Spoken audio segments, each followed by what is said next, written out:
the typical is someone, their dad did it and their grandpa, maybe their great grandpa too. But that's not your story. How'd you get started in farming?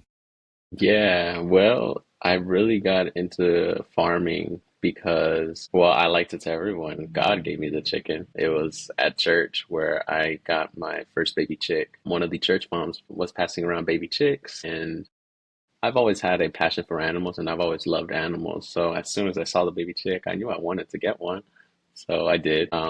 But it had to go through a little bit of convincing with my mom to her to allow me to keep the baby chicken. And whenever she did, it was astonishing because she's not that fond of animals. And she let me keep this chicken.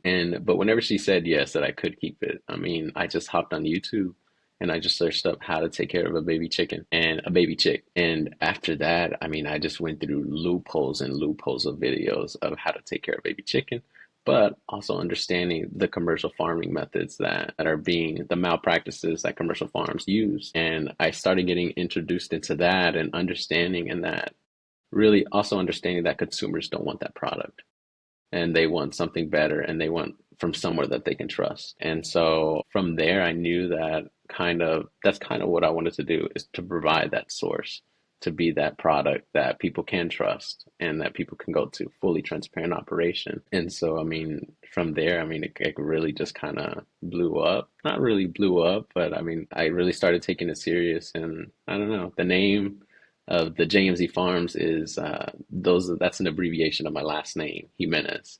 Hmm. So yeah, I just knew I wanted to have my name in the farm name and everything as well. Yeah. Well, that's kind of a, crazy progression to just get a baby chicken and then all of a sudden be thinking about commercial farms or those kind of things.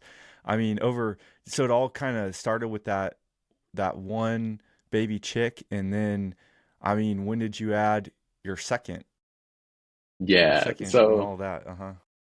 yeah, well, I really didn't even add a second until like maybe a couple years later.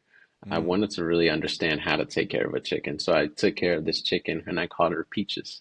And Mhm. she was so similar to like what I say a dog is. It's like you would call her name, you would say Peaches, Peaches, and she would run to you. And because she was the only chicken out there, she was very interactive with people. People could hand feed her, people could pet her, no problem.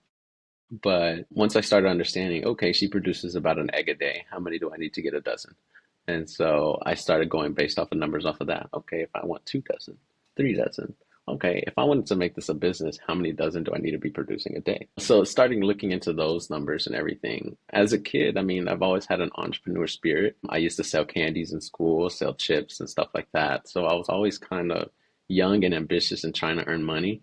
As soon as I kind of figured out that this is a business, me raising my own eggs, and that I can sell them, is whenever it was like, okay, I'm gonna get more chickens.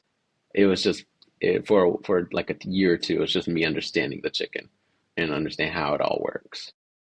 When did it hit you that this could be a business? Was there a moment or a particular time that you can remember, a feeling that, hey, this could be a business for you? Yeah, I mean, it was whenever I first gave out my first egg, and I gave it out. I gave out my stuff for free, but people wanted to pay me for it, and I was like, it was amazing. I was like, hey, I can get paid for this. But then I also saw in the grocery stores you had farms that I've always personally looked up to, like Vital Farms and stuff like that. So I've always looked up to Vital Farms, and seeing them in the stores, I was like, if they can do it, I can do it.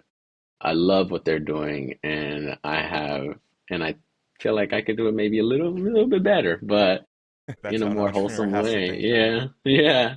And so it's, but yeah, I mean, after I really saw it in the grocery store and Vital Farms was doing it, that's kind of what got me to do it. And after I started understanding the story actually too of the founder of Vital Farms, I'm big on history and understanding stories and learning how other people's did things and to figure out how I'm going to do things. And so I noticed that me and I forgot his name, but the founder of Vital Farms, we have a very similar story with starting off with one chicken and slowly growing the flock from there. Mm. And I just found it so interesting. So saw myself so much in him, and I was like, if he can do it, that's why I was like, I can do JMC Farm. That's great. So he's a inspiration. So Vital Farms was a big Most definitely. early inspiration. But it Yeah. sounds to me when you first got this baby chick, it was a pet. right? Yeah, it was a pet. But Yeah, then, and how old were you at that time, by the way? 12. I was 12 12. years old. Okay. Okay. And then when you kind of had that experience giving away eggs and people, said, "Hey, I want to pay you for these." How old were you at that time? At that time, I was like it was maybe a couple years after that because I remember being a freshman in high school and kind of just giving them away. And who were you giving them to? Friends, My family? teachers, my friends, my dad. I have so many pictures of people with their egg with them taking pictures with my eggs and just eating a taco or something. But it was friends, it was families, it was teachers, everyone. It was anyone that wanted eggs could get eggs. It was crazy because after I gave it to one teacher, it was like another teacher, hey, could I get some? Another teacher, hey, could I get some? And then the students, what? My dad would like some. Could he get some? And I was like, yeah, yeah. Wow. So it just kind of grew off of that. And I was like, this could be a business. Hold on, I was like, Well, and not just that. I mean, it's just, well, I mean, that part is very exciting too, but I guess I'm just it's kind of cool, this connection. I mean, were you kind of like it almost feels like you had an identity at that point. Like, how do people see you? You were kind of like, oh, that's the kid with chickens. That's the kid with eggs or something. yes, literally in high school, I was the kid with chickens. I would have other students often be like, yeah, Michael has like 20 chickens in his backyard. He has a whole chicken farm. And he's gonna make it big one day. People used to always tell me this stuff, and I used Really? to laugh at it. Yeah, and I don't know. It's interesting to see it from then and until now because even then I had a depiction or at least an idea that I was going to create JMZ Farms once I Hmm. started getting rid of those eggs or once I started kind of selling those eggs. I Sure. was like, yeah, this is going to be something that I'm going to make bigger. Yeah. Well, yeah, maybe let's walk through that then. What has the evolution been or, kind of since then? So you're starting with peaches and then, getting to the point. I mean, you mentioned 20 birds. At what point did you have 20 chickens going? Yeah, And where were you at this point? this was all in my mom's backyard. So this was in Cedar Hill in Dallas. I lived in Cedar Hill. It's a small outskirt city in Dallas called Cedar Hill. A small suburb city. I loved it. I went to from elementary to high school. I was there, and that's where I started with peaches whenever I was 12.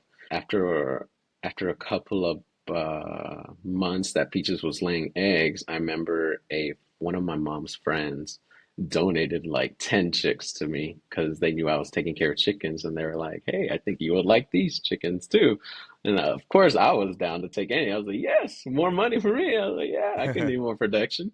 And so I took the chicks and it kind of just grew from there. My junior year of high school, I kind of took a break and didn't really do much. I actually got rid of the chickens and I was just doing my own thing. I went through my senior year of high school and it really wasn't until like maybe 2 years later that I kind of got into it more. And I was like, I need to get back on it. And so in high school as well, though, there was a club, Business Professionals of America.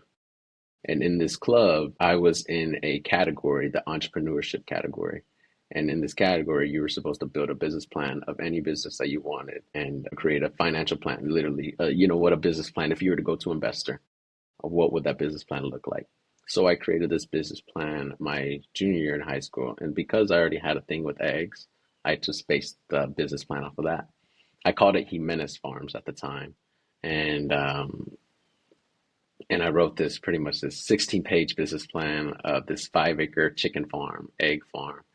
And they gave you a layout of pretty much what a business plan needs to look like. And really, that's what gave me the basic understanding of business and understanding it. And that's kind of where I found a passion and love for business as well. So it was really that after finishing high school, I was like, I need to get back on that JMZ Farms or Jimenez Farms stuff. It's like that was my goal, and it's like I don't know what happened in between the time between then and now, but I was like, I need to get back on it like 2 years ago.